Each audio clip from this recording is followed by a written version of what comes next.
Welcome to Kautilya Bhopal online classroom. आज हम discuss करेंगे फर्स्ट वर्ल्ड वॉर कि प्रथम विश्व युद्ध। यह टॉपिक यूपीएससी और एमपीपीएससी तथा अन्य राज्यों की प्रशासनिक सेवाओं की परीक्षाओं के लिए महत्वपूर्ण है, जहां फर्स्ट वर्ल्ड वॉर यानी कि प्रथम विश्व युद्ध से लेकर के सभी प्रकार के टॉपिक्स पर डिस्कशन किया जाएगा। आज हम अपने टॉपिक में डिस्कस करेंगे प्रथम विश्व युद्ध क्या है, प्रथम विश्व युद्ध के कौन कौन से कारण थे और प्रथम विश्व युद्ध ने कौन कौन से परिवर्तनों को जन्म दिया। तो चलिए हम सबसे पहले समझते हैं कि प्रथम विश्व युद्ध क्या था और उसका क्या सिनेरियो है वर्ल्ड हिस्ट्री में। तो प्रथम विश्व युद्ध मानवता के इतिहास में 20वीं शताब्दी के दौरान वर्ष 1914 से लेकर के वर्ष 1918 तक लड़ा गया महाविनाशकारी संग्राम था, जिसमें विश्व के विभिन्न देशों ने धुरी राष्ट्रों और मित्र राष्ट्रों की ओर से भाग लेकर के युद्ध लड़ा और जिसमें अनेक प्रकार के परिवर्तनों को जन्म दिया। अब इस प्रथम विश्व युद्ध का प्रारंभ 28 जुलाई 1914 को होता है और इस युद्ध के प्रारंभ की पहली घटना थी ऑस्ट्रिया द्वारा सर्बिया पर किया गया आक्रमण, जिसके बदले रूस द्वारा जर्मनी पर आक्रमण की घोषणा कर दी गई। और इस प्रकार से धीरे धीरे करके एक एक प्रकार से सभी राष्ट्र या तो धुरी राष्ट्रों की ओर से अथवा मित्र राष्ट्रों की ओर से युद्ध में सम्मिलित होते गए, क्योंकि उस समय सभी राष्ट्र एक दूसरे के साथ द्विपक्षीय और त्रिपक्षीय संधियों में बंधे हुए थे। अतः उनको एक दूसरे का साथ देना पड़ा और लगभग 4 साल 3 महीने और 15 दिन के संग्राम के बाद 11 नवंबर 1918 को इस युद्ध की समाप्ति हुई। अब हम इस युद्ध के बैकग्राउंड में चलते हैं, ये देखते हैं कि युद्ध की परिस्थितियां कैसे निर्मित हुई, क्या कारण था कि युद्ध की परिस्थितियां निर्मित हुई। तो 1873 में जब फ्रैंकफर्ट की संधि होती है, ये फ्रैंकफर्ट की संधि जर्मनी के एकीकरण करने वाली आखिरी संधि होती है, जिसके बाद जर्मनी का एक विशाल एकीकरण हो जाता है। इस संधि में जर्मनी के जो शासक थे, जिनको कहा जाता था बिस्मार्क ने 1873 में हस्ताक्षर की गई संधि में फ्रांस के 2 बड़े उत्पादक क्षेत्र हुआ करते थे। इनका नाम था एल्सस और लॉरेन। ये दोनों ही फ्रांस के खनिज उत्पादक क्षेत्र थे। इन्हें जर्मनी में शामिल कर दिया गया फ्रैंकफर्ट की संधि के द्वारा, जहां से फ्रांस और जर्मनी के संबंधों में एक दरार पैदा हुई। किंतु फ्रांस जर्मनी जैसे बड़े देशों से लड़ने के लिए तैयार नहीं था। अतः फ्रांस अपने लिए कुछ साथियों की तलाश करने लगा। उसे लगा अगर कोई साथी मिलेगा तो वह जर्मनी जैसे देशों से बदला भी लेगा। बिस्मार्क ने दूरगामी नीति को अपनाते हुए इस बात को फिर से सोचा और उन्होंने रूस के साथ, फ्रांस के साथ संधि साइन की, ताकि वह उन सबको अपने साथ जोड़ करके रख सके। इन्हें द्विपक्षीय और त्रिपक्षीय संधि कहा गया और इसे 1873 में एक जर्मनी ने एक संघ बनाया, जिसमें मूलतः जर्मनी भी शामिल है, ऑस्ट्रिया भी शामिल है और रूस भी शामिल है। बिस्मार्क के लिए एक बड़ी चुनौती ये थी कि कुछ बाल्कन के रीजन में रूस और ऑस्ट्रिया, इन दोनों में आपसी मतभेद थे, तो इनको एक दूसरे के साथ एक ही मंच पर बनाए रखने में बड़ी जटिलता उत्पन्न होती थी। 1878 में दूसरी घटना होती है जब बर्लिन की कांग्रेस का आयोजन किया जाता है। बर्लिन की कांग्रेस में बिस्मार्क ने यह घोषणा की कि बोस्निया हर्जेगोविना ऑस्ट्रिया को दिया जाएगा, जो कि रूस के नियंत्रण में था। इस बर्लिन की कांग्रेस से रूस के शासकों के दिमाग में एक तथ्य आया कि उन्होंने फ्रांस की ओर मूव करने का विचार बनाया। वो चाहते थे कि जर्मनी ने पहले फ्रांस के साथ, फिर जर्मनी ने रूस के साथ कुछ नियमों की अवहेलना की है। बिस्मार्क ने इस परिस्थितियों को भांपते हुए ऑस्ट्रिया से द्विपक्षीय संधि साइन की और ये कहा कि अगर कोई तीसरा हम पर आक्रमण करता है तो हम एक दूसरे की मदद करेंगे। इस प्रकार 1873 से लेकर के लगभग 1894 तक विभिन्न राष्ट्रों ने एक दूसरे के सहयोग करने के लिए विभिन्न संधियां साइन की, और इन संधियों में द्विपक्षीय संधियां, त्रिपक्षीय संधियां, ये सब संधियां शामिल थीं। बिस्मार्क के बाद जर्मनी का शासक उसका पुत्र विलियम हुआ, विलियम सेकंड। विलियम द्वितीय ने बिस्मार्क की नीति की आलोचना की, और बिस्मार्क की नीति की आलोचना करते हुए उसने रूस और फ्रांस जैसे महत्वपूर्ण राष्ट्रों की अवहेलना करना शुरू कर दी।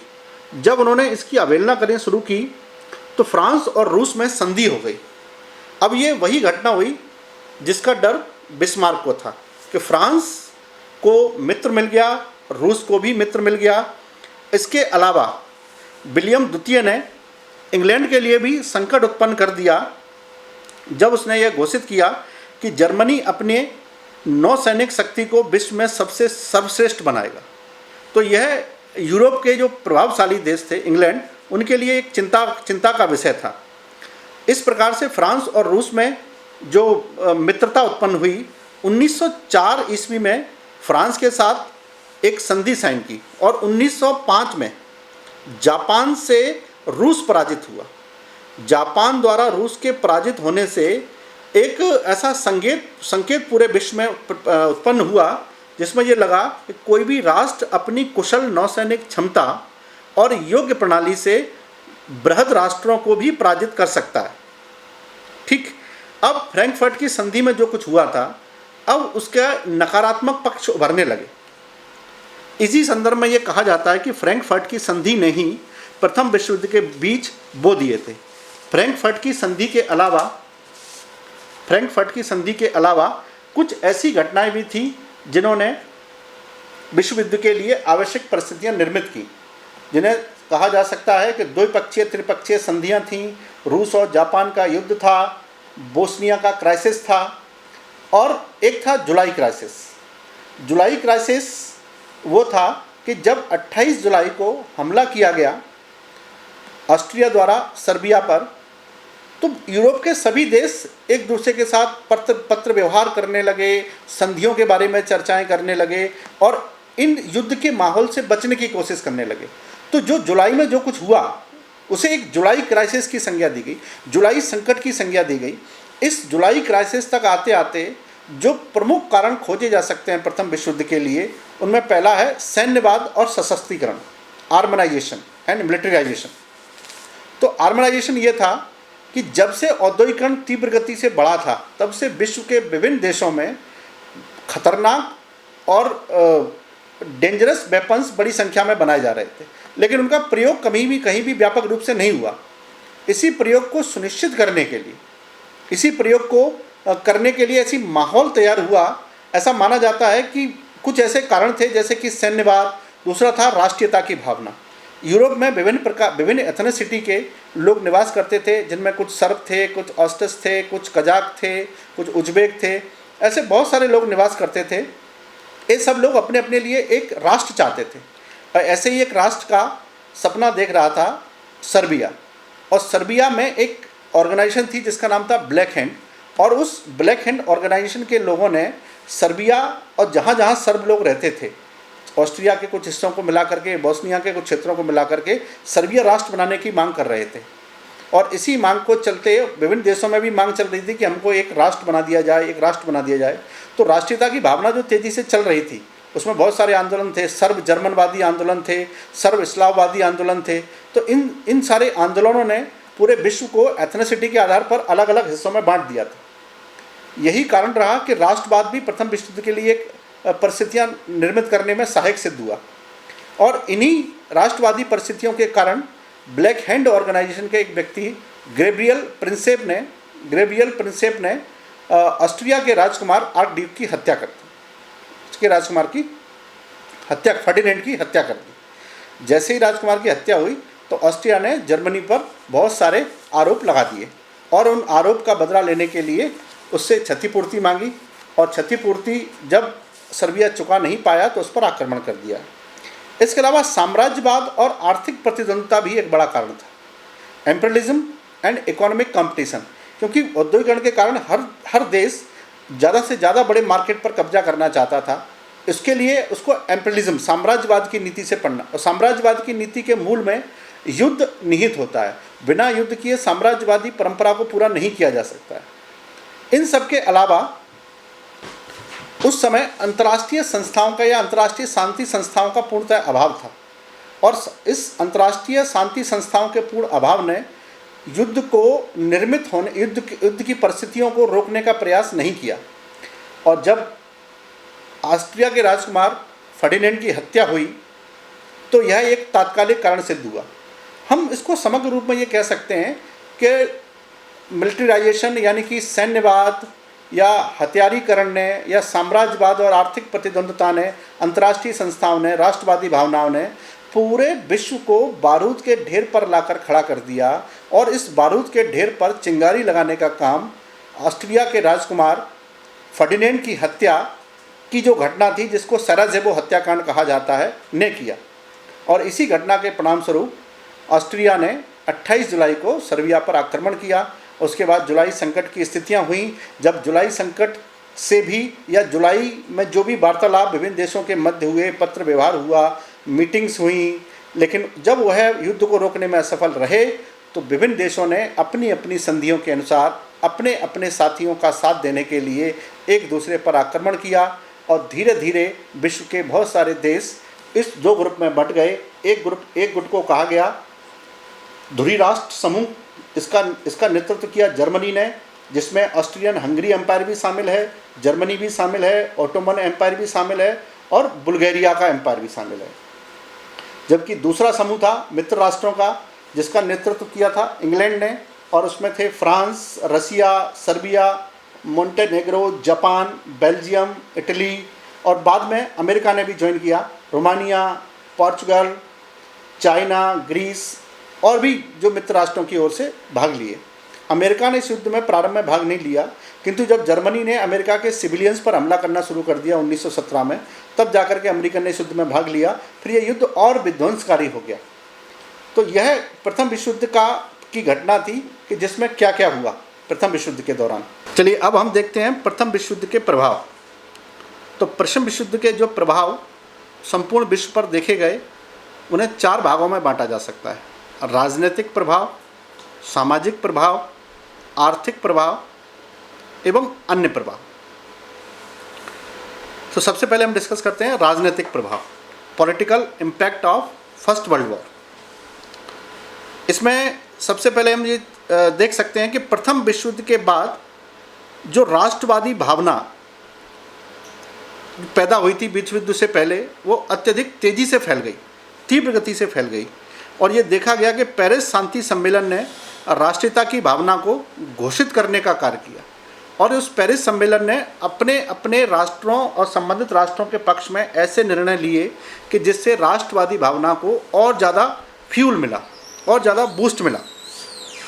और इसी राष्ट्रवादी भावना के विकास के परिणामस्वरूप एस्टोनिया, लाटविया, लिथुआनिया और फिनलैंड जैसे देशों को स्वतंत्रता भी प्राप्त हुई। इसके अलावा चीन एवं तुर्की जैसे देशों में राष्ट्रवादी भावना के प्रभाव से राष्ट्रवादी आंदोलन भी प्रारंभ हुए। तुर्की के विरुद्ध मिस्र को मिलने वाली सफलता भी इसी का परिणाम है।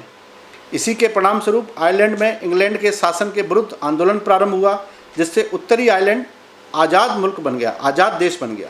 इसके पश्चात उपनिवेशवाद को भी गहरा आघात लगा, और प्रथम विश्व युद्ध ने यूरोप में प्रजातंत्र के विकास को भी प्रोत्साहित किया। और युद्ध के पश्चात यूरोप के 3 महान राजवंश, रोमानिया में जैसे रूस में शासन करने वाला रोमानोव वंश, ऑस्ट्रिया में शासन करने वाला हैब्सबर्ग वंश और जर्मनी में शासन करने वाला होहेनजोलर्नबर्ग समाप्त हो गए, और इनके स्थान पर प्रजातांत्रिक सरकारों की स्थापना हुई। हालांकि रूस इसका अपवाद रहा। इसी तरह तुर्की तथा यूनान में भी गणराज्यों की स्थापना हुई। युद्ध के उपरांत विश्व में दक्षिणपंथी एवं अधिनायकवादी शक्तियों का उदय हुआ। वस्तुतः प्रथम विश्व युद्ध के उपरांत यूरोपीय देशों में आर्थिक पुनर्निर्माण की प्रक्रिया तेजी से प्रारंभ हुई। इन राजनीतिक परिवर्तनों के परिणामस्वरूप विश्व में अत्यधिक सकारात्मक परिवर्तन भी देखे गए। राजनीतिक प्रभावों के तहत एशिया और अमेरिका जैसे महाद्वीपों का महत्व बढ़ने लगा और यूरोपीय राजनीति में शक्ति संतुलन की अवधारणा खंडित होने लगी। इत्यादि राजनीतिक प्रभावों के अलावा यह भी देखा गया कि प्रथम विश्व युद्ध के पश्चात समाजवादी तथा साम्यवादी विचारधाराएं पैर पसारने लगी। अब हम चर्चा करते हैं प्रथम विश्व युद्ध के आर्थिक प्रभावों की। राजनीतिक प्रभावों के अलावा प्रथम विश्व युद्ध ने व्यापक पैमाने पर आर्थिक प्रभावों को भी उत्पन्न किया। प्रथम विश्व युद्ध ने यूरोप का आर्थिक विनाश लगभग कर दिया गया। ऐसा माना गया कि इस युद्ध में मोटे तौर पर 10 खरब रुपए का खर्च हुआ और इससे कहीं अधिक ज़्यादा की संपत्ति का नुकसान हुआ। लगभग सभी यूरोपियन राष्ट्र कर्ज के जाल में फंसते दिखाई देने लगे। माना जाता है कि युद्ध के दौरान उत्पादकता के बढ़ने तथा युद्ध के उपरांत घटने से विश्व आर्थिक मंदी की एक भयावह प्रक्रिया से गुजरा। इस युद्ध में व्यापक जनहानि भी हुई। अगर हम प्रथम विश्व युद्ध के बाद जो डाटा जारी किए गए उनका अध्ययन करें तो इस युद्ध ने करीबन 80 लाख लोगों को मृत कर दिया। 2 करोड़ से ज़्यादा लोग घायल हुए। तो इन दशाओं ने श्रम शक्ति को घटा दिया। कारखानों में काम करने के लिए लोग नहीं बचे। बहुत सारे ऐसे देश थे जहां कारखाने मानव संसाधनों के अभाव में बंद होने लगे। तो युद्ध के बाद जो आर्थिक मंदी की विभीषिका उत्पन्न हुई, इसने पूरे विश्व को अत्यधिक नकारात्मक रूप से प्रभावित किया और एक लंबी प्रक्रिया के बाद इस आर्थिक प्रभाव को धीरे धीरे करके कम किया गया। प्रथम विश्व युद्ध के सामाजिक परिणामों की हम अगर चर्चा करते हैं तो उसमें ये पाएंगे कि युद्ध के उपरांत यूरोप के विभिन्न देशों में बटे अल्पसंख्यकों की समस्या के समाधान के लिए प्रयास किया गया। युद्ध के बाद आत्मनिर्णय के सिद्धांत तले अनेक अल्पसंख्यक राष्ट्रीय आंदोलनों की स्थापना हुई और व्यापक पैमाने पर यूरोप के विभिन्न देशों में सामाजिकता के चलते तीव्र सामाजिक भावना का विकास हुआ। उस सामाजिक भावना में समाजवादी आंदोलन भी शामिल थे। इसके अलावा युद्ध के उपरांत उत्पन्न हुई मानव संसाधनों की कमी ने महिलाओं के लिए रोजगार के अवसर व्यापक पैमाने पर सृजित कर दिए गए। कारखानों में महिलाओं की भागीदारी बढ़ी और विभिन्न आर्थिक प्रक्रियाओं में भी महिलाओं की भागीदारी बढ़ी। इसके अलावा सामाजिक प्रभावों में प्रथम विश्व युद्ध ने लोगों को युद्धक संस्कृति से दूर रहने के लिए शांति प्रिय बनाने पर अधिक बल दिया। तो ये था हमारा पहला विश्व युद्ध और प्रथम विश्व युद्ध के कारण और प्रथम विश्व युद्ध के उत्पन्न होने के लिए उत्तरदायी परिस्थितियाँ और उसके सामाजिक, आर्थिक और राजनीतिक प्रभाव। अब प्रथम विश्व युद्ध में मित्र राष्ट्र विजयी हुए और धुरी राष्ट्र पराजित हुए और पराजित होने के पश्चात एक बड़ा शांति सम्मेलन बुलाया गया जिसे पेरिस शांति सम्मेलन कहा जाता है। इस पेरिस शांति सम्मेलन में भाग लेने वाले विभिन्न प्रकार के हारे हुए देश और जीते हुए देशों में 4 प्रमुख देशों की भूमिका रही, जिसमें जीते हुए देशों के प्रमुख अमेरिकी राष्ट्रपति वुडरो विल्सन, फ्रांस के राष्ट्र प्रमुख क्लीमेंसू, इटली के ऑरलैंडो और इंग्लैंड के जॉर्ज लॉयड। इन चारों को बिग 4 कहा गया। और उसके बाद उस पेरिस शांति सम्मेलन में विभिन्न प्रकार की संधियां साइन की गईं और इन संधियों में अनेक प्रावधान किए गए। किसी पर आरोप लगाया गया, जर्मनी पर संधि आरोपित की गई और जिसके आधार पर विश्व की परिस्थितियां बदलीं, जिन्हें हम लोग पेरिस शांति सम्मेलन को और इस युद्ध के समस्त विश्व पर और क्या प्रभाव उत्पन्न हुए या युद्ध के बाद कौन कौन सी आर्थिक परिवर्तन व्यापक पैमाने पर हुए और आगे कोई युद्ध ना हो इसके लिए कौन से प्रयास किए गए, इन सब के बारे में हम लोग अगले लेक्चर में डिस्कस करेंगे। इस टॉपिक को लेकर अगर कोई डाउट या क्वेरीज़ है या आप किसी और टॉपिक पर वीडियो चाहते हैं जो आपके एग्ज़ाम के लिए आवश्यक है तो आप प्लीज़ कमेंट सेक्शन में लिख करके बताएं। हम उस टॉपिक पर वीडियो बनाएंगे।